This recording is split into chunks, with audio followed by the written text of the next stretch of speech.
Renato Portaluppi, técnico do Fluminense, grande personagem desse Mundial de Clubes. Renato, você é o protagonista dessa trajetória. Antes de te fazer uma pergunta, quero te convidar, não sei se tens alguma pergunta para fazer nessa entrevista, e também te agradecer por me receber aqui na concentração do Fluminense. Parabéns por todo o trabalho primoroso que você vem fazendo nesse Mundial. Valeu, perguntinha. É um prazer estar te recebendo aqui. Abri uma exceção para essa entrevista, sabe que aqui está muito corrido e a FIFA está em cima, né? Não dá trégua. Mas antes de você começar a perguntar, eu vou te fazer uma perguntinha leve, só para descontrair a nossa entrevista. Eu quero saber, quando é que você veio para cá? Eu vim no dia 12 de junho. 12 de junho? Você desligou o carro? Tem um carro atrapalhando o estacionamento, nós queremos saber se é o teu. Não é o meu, meu tá muito bem estacionado. Não, ele tá ligado. Tem um carro ligado no estacionamento. O nobrista do ano, Rodrigo. É um Creta. É um Creta. Ah, tá então vai lá sabia desligar. que tá ligado, Vai lá, tá? deixa a gente. Vai lá desligar. Vai lá que a gente fica falando. Digão, como é que tu deixou o teu carro ligado? Tu deixou o carro ligado. Tu vai me adoecer, Digão. Tô sabendo que você consegue deixar o carro ligado para começar a trabalhar. E você veio aqui para os Estados Unidos. Desligou o mesmo carro ou o carro tá ligado até hoje? A gasolina tá cara, hein? Eu desliguei, eu aluguei um carro para vir para cá para fazer essa entrevista. A primeira coisa que eu lembrei, tem que desligar o carro. E aquele dia, Renato, eu tava com tanta coisa justamente pensando nessa cobertura que eu pensei, esqueci de desligar o carro. Como é que isso chegou até ti, Renato? As notícias voam, né? As coisas ruins também. Notícia que é sacanagem voa também. Mas fiquei preocupado contigo, já que a gasolina tá cara, mas já que você me falou que agora tá o carro desligado, tá tudo tranquilo. Agora a gente pode começar a nossa entrevista. Agradeço pela preocupação, Renato. Agora, quem tá com o motor ligado é o Fluminense nesse Mundial de Clubes, muito por conta do teu trabalho. E rendeu, inclusive, um elogio muito forte do técnico do Palmeiras, Abel Ferreira. Eu gostaria de saber como você reagiu a esses elogios, se você teve a oportunidade de conversar com ele e, principalmente, de convidar ele para uma partida de futebol em que ele fez essa cobrança na entrevista. Abel é um grande treinador, sem dúvida alguma. Fiquei triste que o Palmeiras saiu da mesma forma que o Botafogo e o Flamengo, até porque nós estamos representando o futebol brasileiro, o futebol da América do Sul. Hoje, o que menos tinha crédito, no caso do Fluminense, nós estamos numa semifinal, pelo trabalho que a gente vem fazendo aqui. Fiquei muito feliz com os elogios do Abel. Pode ter certeza que na volta ao Brasil, na primeira oportunidade, eu vou convidá-lo para jogar um futebol, tomar um chopinho, curtir uma praia, até porque a gente merece, né? Tem gente que gosta de pescar, tem gente que gosta de caçar, tem gente que gosta de fazer churrasco, a gente gosta de praia. Fazer o quê? Então, eu acho que o mais importante de tudo é esse trabalho todo que a gente vem fazendo aqui com o Fluminense. Hoje nós somos semifinalistas, nós somos entre os 4 melhores do mundo. Estamos enfrentando grandes equipes do futebol mundial. Estamos passando de fase em fase e agora o nosso próximo objetivo, sem dúvida alguma, com todo o respeito, é passar também pelo Chelsea para que a gente possa chegar numa final, que é o sonho de todo mundo. Renato, eu conversei hoje com o Rodrigo Caetano, executivo da seleção, e ele me disse que o técnico Carlo Ancelotti, entre tantos elogios que fez, elogiou sobretudo a organização defensiva do ponto de vista tático dos times brasileiros e citou a tua estratégia, especialmente contra a Inter de Milão. E até o comentário do Ancelotti relatado pelo Rodrigo foi naquele sentido: o brasileiro sempre foi, o futebol brasileiro, exportador de talentos ofensivos, e no Mundial está se mostrando uma referência na organização defensiva, taticamente falando. Queria um comentário teu sobre isso, afinal a forma como você neutralizou a Inter de Milão foi um fato desse Mundial. Você acredita também que muito pelo seu trabalho os treinadores brasileiros sairão desse Mundial valorizados? Sem dúvida alguma, perguntinha, até porque vindo do Ancelotti, né, é um treinador extraordinário, é um vencedor, e receber um elogio dele sempre é muito importante, porque valoriza os trabalhos dos treinadores brasileiros, valoriza o meu trabalho, até porque, como ele falou, que eu concordo também em partes, que o futebol brasileiro sempre exportou grandes craques, atacantes, e hoje nós estamos mostrando que a gente também, quando precisa, a gente sabe fazer uma parte defensiva, sabe trabalhar na parte tática para que a gente possa neutralizar esses grandes clubes do futebol europeu.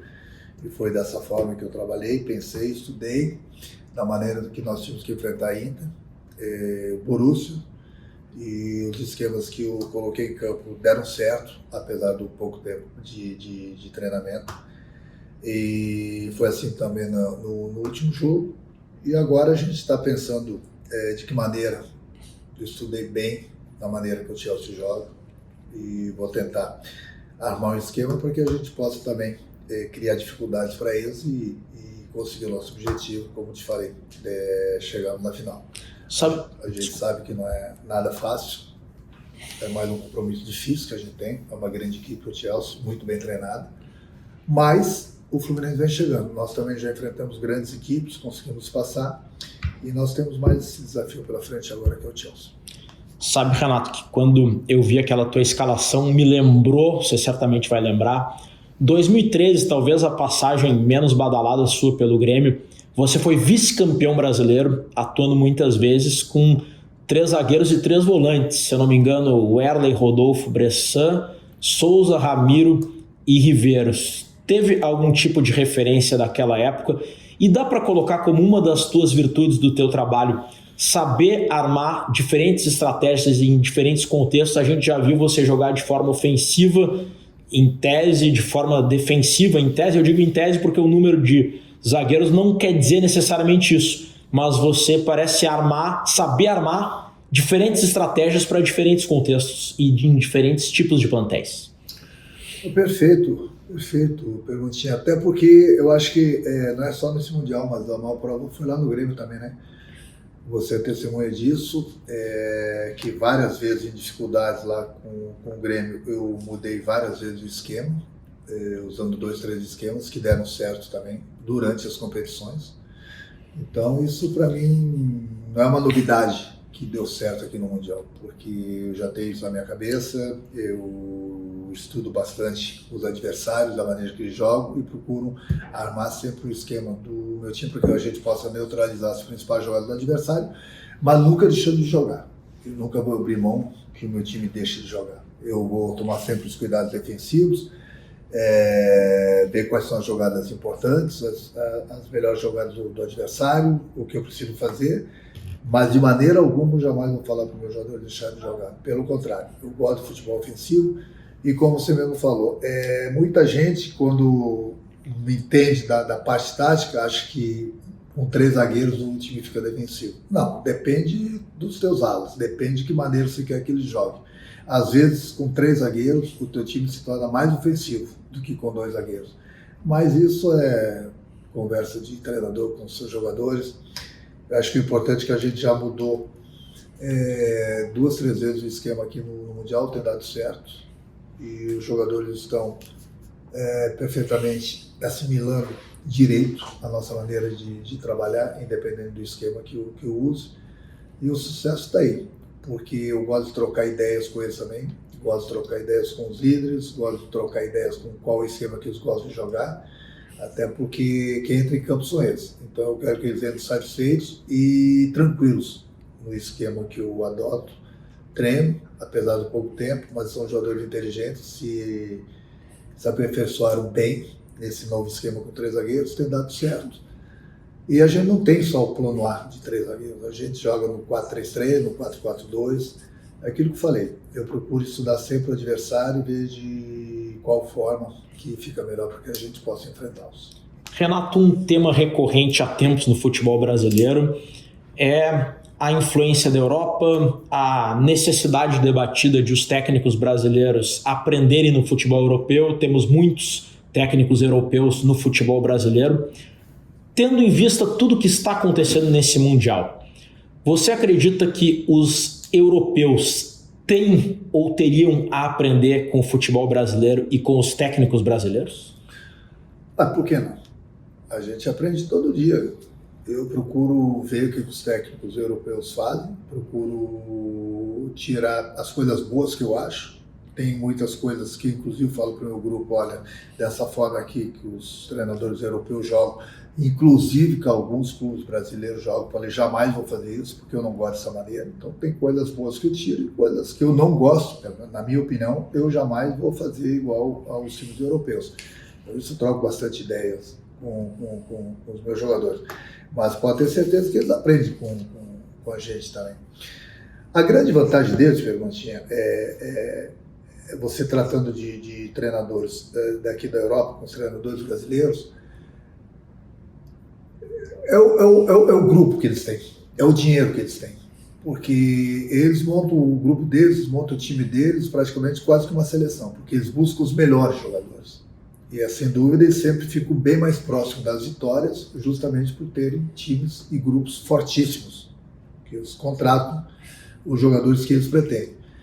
Lá no Brasil, a gente não tem esse dinheiro todo, mas a gente está mostrando nessa Copa do Mundo, hoje o Fluminense está aqui, entre os 4, mas até pouco tempo o próprio Palmeiras, o Botafogo, o Flamengo também vinham fazendo uma grande Copa do Mundo, e nós estamos mostrando, nós que eu digo, os clubes brasileiros, estamos mostrando para o mundo que a gente precisa continuar sendo respeitados, sim, porque mesmo não tendo esses copos cheios do jeito que eles têm, os clubes brasileiros fizeram uma grande Copa do Mundo. O Fluminense continua aqui, e nessa semifinal, e agora a gente vai trabalhar, como eu te falei, né, fazer o possível, com todo o respeito ao Chelsea, para que a gente possa chegar nessa final.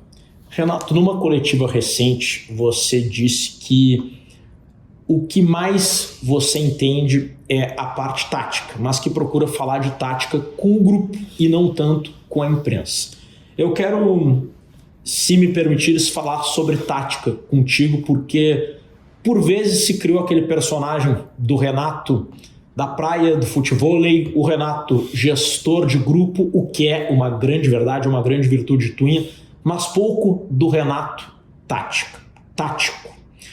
Como você aprendeu tática ao longo da tua trajetória no futebol, na tua opinião, de onde mais você pegou lições e quais são as tuas referências táticas, seja de escolas, seja de treinadores com os quais, ou mentores com os quais você aprendeu essas virtudes táticas citadas por ti nessa entrevista?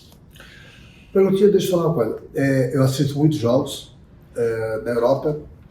Eu joguei durante 20 anos, trabalhei com os melhores treinadores, procurei sempre tirar as melhores coisas deles. Ninguém é perfeito, as coisas que eu não gostava eu deixava de lado.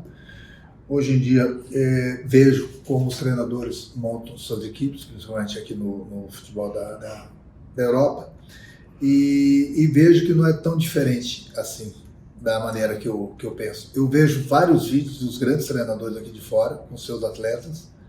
Eu recebo esses vídeos das preleções deles no vestiário e não fica nada diferente daquilo que eu passo para os meus jogadores. Então, a pergunta fica, será que são tão diferenciados assim? A diferença está no grupo deles também, não deixando de lado os elogios que eles recebem merecidamente. Merecidamente eles recebem esses elogios, mas sempre com um grande plantel que eles têm em mãos. Nós, treinadores brasileiros, muitas vezes a gente tem que fazer um omelete sem ovos. E muitas vezes a gente tem que dar resposta. Dar resposta porque nós temos que ganhar. O treinador brasileiro, quando não ganha, ele não é bom. Quando ele não ganha 4, 5 jogos, ele tem que ser mandado embora, coisa que não acontece aqui fora, que eles têm uma tranquilidade maior para trabalhar, eles têm um grupo sempre melhores, e esse é o diferencial deles.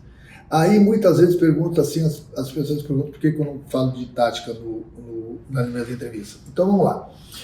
Em primeiro lugar, eu não tenho que falar de tática com jornalista, com todo o respeito a vocês. Eu não tenho que falar de tática. Porque eu falando de tática com vocês, eu estou ensinando os meus adversários também. Eu tenho que falar de tática e mostrar da maneira que eu quero que o meu time jogue e da maneira que eu treino eles durante a semana, é com o meu grupo. É com o meu grupo. E outra coisa que eu quero falar também é o seguinte, ó. Muita gente fala assim, a imprensa de tática. Aí a pergunta que eu faço para vocês, mas vocês que eu digo não são todos, obviamente, mas vocês entendem de tática? É muito fácil falar de tática. Vocês Muitos de vocês entendem, muitos não entendem. Então esses muitos querem falar de tática. O quê? Vamos falar de parte tática, por isso, por aquilo. Eu joguei durante 20 anos. Eu vejo muitos jogos da Europa. Eu aprendi muito na minha carreira. O futebol é uma das poucas profissões que o cara opina sem entender. Você já notou isso? Não são todos, mas muitos não entendem futebol, mas querem opinar. Aí que eu costumo falar que é aquele engenheiro de obra pronta. Por que não opina antes da coisa acontecer? Viu a escalação? Não vai dar certo por isso. Opina antes. Aí espera o final do jogo, olha só que engenheiro de obra pronta. Ganhou o jogo. Nossa, escalou muito bem.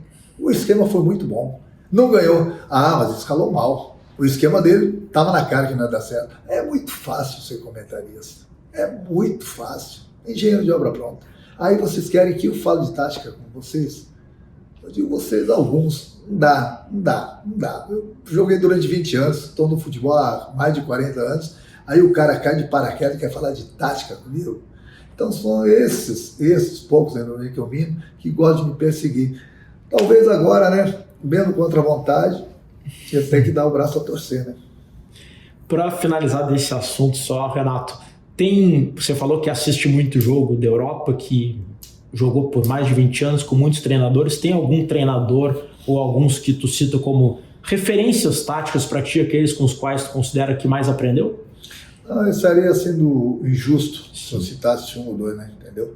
Como eu falei, eu trabalhei com os melhores treinadores do futebol brasileiro. Vejo muito partidas do futebol europeu e vejo de maneira que os treinadores trabalham, os seus jogadores. E volto a repetir, não é tão diferente assim, ou quase mínimo a diferença deles em termos de pensamento na minha cabeça. O diferencial deles é o que eu falei, é o dinheiro, que eu sempre monto os plantéis fortíssimos, e você tendo um treinador bom, com um plantel fortíssimo, é lógico que a chance de você vencer uma competição ela se torna maior. Agora, muitas vezes você vê o diferencial do treinador quando ele não tem esse poder financeiro e faz grandes trabalhos. Então é aquilo que eu falo para vocês. O meu currículo fala por mim. Ou será que eu comprei todos os títulos que eu ganhei como treinador? Acho que não, né?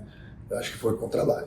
Teu currículo fala por si como jogador e como treinador. E dos treinadores ainda em disputa no Mundial, você é o único que já jogou o Mundial, e aliás disputou em todas as versões, né? Jogou o Mundial e já disputou o Mundial antes dessa edição. De que forma isso é um diferencial e também te orgulha ser alguém que disputou todas as versões do Mundial? É uma competição que é a tua cara, né, Renato? Isso não vou dizer que seja uma vantagem, mas é um diferencial que ajuda na hora de motivar o jogador? Sem dúvida alguma, né? Mas acima de tudo, se eu disputei todos os mundiais até então, isso chama-se uma palavrinha só, né? Competência. E é lógico que você, no caso eu, por ter participado de todos os mundiais, eu tenho um respeito muito grande do grupo, porque eu fui campeão como jogador e como treinador da Libertadores. Eu fui campeão mundial como jogador e estou tendo uma oportunidade agora de, como treinador, ser campeão. Ainda falta muita coisa. Falta passar pelo Chelsea e fazer uma final.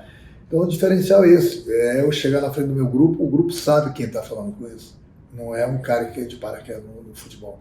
Então a minha história ela é antiga e bonita. E sem dúvida alguma é uma coisa que me motiva muito agora como treinador, é conquistar o mundo como treinador dessa Copa do Mundo. Para finalizar, Renato, e te agradecer pela gentileza, né, de me receber aqui na concentração do Fluminense, você certamente sabe que os torcedores do Grêmio torcem muito por ti, pelo Fluminense e por conta do que você representa para o Grêmio.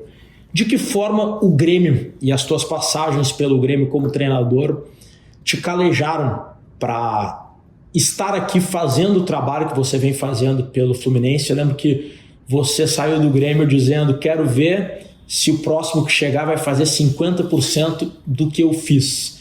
Sair do Grêmio naquele momento foi um fim de ciclo, acabou sendo a melhor a situação natural. Você está aqui no Mundial agora. Como você avalia isso? É aquela coisa do foi melhor assim? Eu acho que no momento sim. Eu havia falado pro Guerra,